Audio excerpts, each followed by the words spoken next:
சட்டமன்ற தேர்தலில்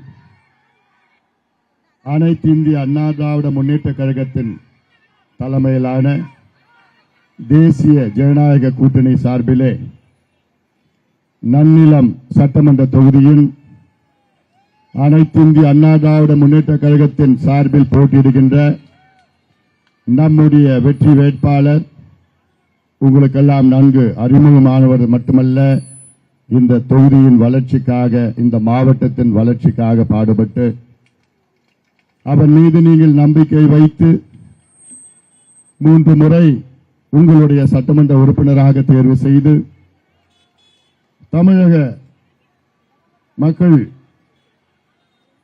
மக்களுக்கு நன்மையில் செய்து முன்னாள் அமைச்சராக பணியாற்றி இன்று மீண்டும் எனக்கு ஒரு வாய்ப்பு தாருங்கள் என்று இன்று உங்கள் முன் நின்று கொண்டு 2 கரங்களை கூப்பியிருக்கின்ற நம்முடைய வெற்றி வேட்பாளர் ஆர் காமராஜ் அவர்களை நீங்கள் எல்லோரும் ஆதரவு அளித்து இரட்டை இலை சின்னத்தில் வாக்களித்து அவரை வெற்றி பெற செய்யுமாறு உங்கள் அனைவரையும் பணியோடு பாசத்தோடு கேட்டுக்கொள்கின்றேன். அதிலும் குறிப்பாக இங்கே முதல்ல உங்களுக்கெல்லாம் நான் கொஞ்சம் மன்னிப்பு கேட்கணும். ஏன்னா இந்த வெயில்ல முதல்ல உங்களை வர வச்சு இந்த தேர்தல் பிரச்சாரத்தை நடத்துவது எல்லாம் என்னை மன்னிச்சுக்குங்க. ஏன்னா நேரம் இல்லை, எல்லா ஊருக்கும் போக வேண்டிய காரணத்தால தான் உங்களை எல்லாம் இன்னைக்கு காலையில் வெயில்ல வர வச்சிருக்கிறோம். தாமதமாக வந்திருக்கிறோம். ஆனாலும் நீங்கள் என் தம்பிகளும் என் தங்கைகளும்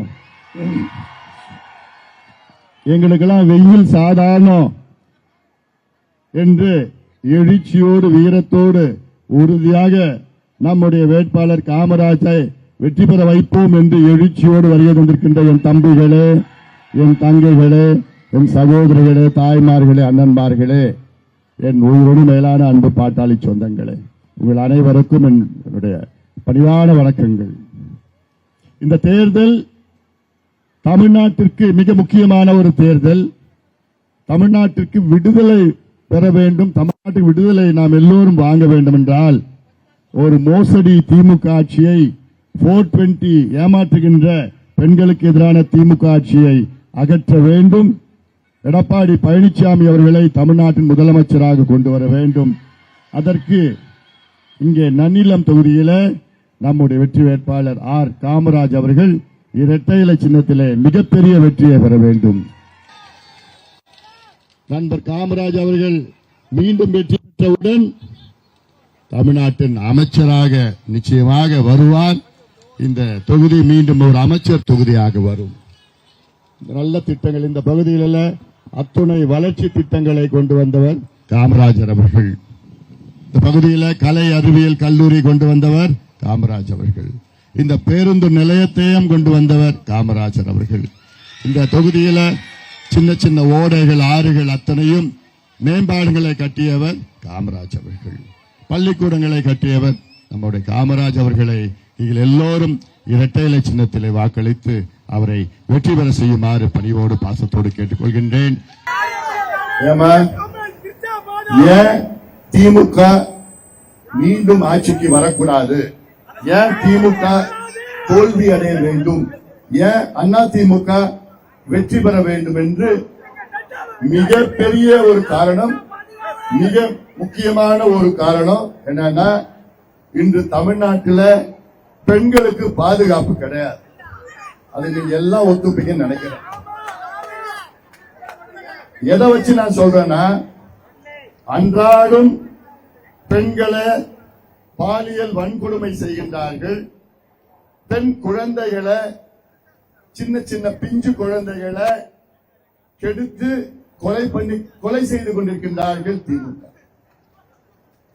இது நான் ஏதோ சும்மா சொல்லணும்னு சொல்லாமா, போன மாசம்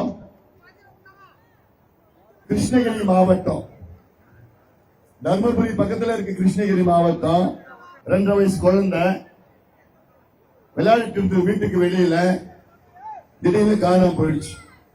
ஒரு நாள் முழுவதும் அவங்க அப்பா அம்மா தேடுறாங்க, கிடைக்கல. அடுத்த நாள் அந்த குழந்தை பிணமா கண்டுபிடிச்சாங்க போலீஸ்ல விசாரணை பண்ணி பார்த்தாங்க. அந்த குழந்தையை யாரோ கெடுத்து கொலை பண்ணிட்டான். அந்த குழந்தையோட வயசு என்ன? 2.5 வயசு பிஞ்சு குழந்தைய ஒரு மனித மிருகம் ஒரு கொடூர போதையில கெடுத்து கொலை பண்ணிருக்கிறான். அவன் யாருன்னு கண்டுபிடிச்சாங்க. அவனை பார்த்தா கிருஷ்ணகிரி மாவட்டத்தில் உள்ள திமுக மாவட்ட இளைஞர் சங்க நிர்வாகி. இது தமிழ்நாட்டில் நடந்தது. போன மாசம் மேல்மருவத்தூர் பகுதியில மதுராந்தகம் பகுதியில 14 வயசு குழந்தை பள்ளிக்கூடம் முடிச்சுட்டு வீட்டுக்கு போகுது, காணோம். 2 மனித மிருகம் போதையில அந்த 14 வயசு குழந்தைய கெடுத்துட்டு ஓடி போயிட்டான். அதே போன மாசம் தூத்துக்குடி மாவட்டத்தில் விளாத்திக்குளம் பகுதியில் 12வது படிக்கிற ஒரு குழந்தை பள்ளிக்கூடம் முடிச்சுட்டு பரீட்சை எழுதி வீட்டுக்கு வந்தது, காணோம். ஒரு நாள் முழுவதும் தேடினாங்க, கிடைக்கல. அடுத்த நாள் அந்த பெண்ணை குணமா பார்த்தாங்க, காட்டுல விசாரணை பண்ணி பார்த்தா ஒரு மனித மிருகம் அந்த பெண்ணை கெடுத்து கழுத்தறுத்து கொலை பண்ணிட்டான். 4 மாதத்துக்கு முன்பு சென்னை பக்கத்துல கும்மிடிப்பூண்டி அருகில ஒரு 8 வயசு குழந்தை, என்ன வயசு? 8 வயசு குழந்தை பள்ளிக்கூடம் முடிச்சு வீட்டுக்கு போது, காணோம். 3 மணி நேரம் தேடுறாங்க அப்பா அம்மா, கிடைக்கல. அதன் பிறகு அந்த குழந்தை ஒரு புதர்ல இருந்து அழுதுட்டு வருது. அதை பார்த்தா ரத்த காயம், மூஞ்சில ரத்த காயம், மார்பில கீறி வச்சிருக்கிறான் ஒரு மனித மிருகம் போதையில. அந்த குழந்தைய 8 வயசு குழந்தைய கெடுத்துட்டு ஓடி போயிட்டான். இது அன்றாடம் தமிழ்நாட்டில் நடக்கின்ற நிகழ்வுகள். இது நாளைக்கு நம்ம குழந்தைக்கு நடக்காதுன்னு என்ன நிச்சயம்? உங்க பொண்ணுக்கு நடக்காதுன்னு என்ன நிச்சயம்? உங்க பேத்திக்கு நடக்காதுன்னு என்ன நிச்சயம்?